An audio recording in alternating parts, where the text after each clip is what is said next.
చేసావా? ఇప్పుడు మనం ప్రాథమికంగా ప్రధానాంశంగా ఇది వివరణ తీసుకుంటున్నాము అంటే ఒక ఇతిహాస మైత్రిలో వచ్చినటువంటి రంగరించినటువంటి చెలువ తప్పనటువంటి నీతి సూత్రాలు ఏవైతే ఆమోదికమైనటువంటి నైతిక మార్గాన్ని ఉద్బోధించేవో అవి సదా అనుగ్రహ పాత్రగా మన యొక్క అభివృద్ధిని కాంక్షించేటట్లుగా చేస్తాయి. ఇప్పుడు గురు శిష్యానుసంధానం అనేటువంటి నైతిక విధానాన్ని అక్కడ మనం ధర్మమైనటువంటి రీతిలో దశరథ నందనుల యొక్క తీరులో చూసాం.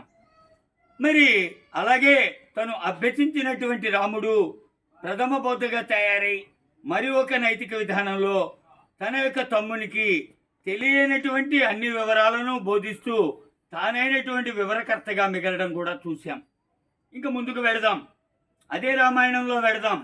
మరి ఒక నైతిక విధానం యావత్ భారతం ఏదైనా జీవనాశక్తిలో మైత్రియుతంగా భార్యా సమేతుడైనటువంటి రాముడు నిరంతరము కూడాను ఎక్కడా కూడా కనురెప్ప వాల్చకుండా సామ్రాజ్య సంరక్షణ చేశాడు అగ్రజుడుగా. అగ్రజుడు అనేటువంటి వాడు యావత్ భారతదేశంలోనే కాదు, చుట్టూ ఉన్నటువంటి భూగోళంలో ఎక్కడ చూసినా పెద్దవాడనేటువంటి వాడు భారాన్ని మోస్తాడు. ఇలాంటి సాంప్రదాయ సిద్ధమైనటువంటి నైతిక విధానంలో రాముడు లక్ష్మణుని తోడు పెట్టుకొని అనేక దండయాత్రలకు వెళ్ళాడు. శత్రువులు వచ్చినప్పుడు అరికట్టాడు, వారి యొక్క సామ్రాజ్యాన్ని పరిరక్షణ చేశాడు. అంతేకాదు తిరిగి వచ్చేటప్పుడు అక్కడ ఉన్నటువంటి ప్రతి వాడకట్టులో పేరు పేరున అందరినీ పలకరించాడు. ఒక గుహుడు మైత్రి కలిగినటువంటి నేస్తుడంటే కాదు, ప్రతి వాడకట్టు పరిచితమైన స్థితి. ఇది మనకి తర్వాత కాలంలో రామ అన్వేషణలో వెడుతూ ఉంటే వారికి భరతులు మంత్రిమండలికి ఈ రకమైనటువంటి ఎదురైన ప్రజావాణి కనబడుతుంది.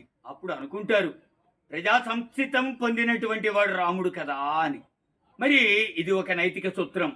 తను సామ్రాజ్యాధికారికి అనుసంధాన ధ్యేయంతో ఉంటూ అతి వినయంగా సామ్రాజ్యాన్ని పరిరక్షించడం, అలాగే ఉన్నటువంటి ప్రజలకు చేరువుగా మంచి చెడుల నిర్వర్తిత విధానాలను గమనించడం అనేటువంటిది రాముడిలో చూస్తాం.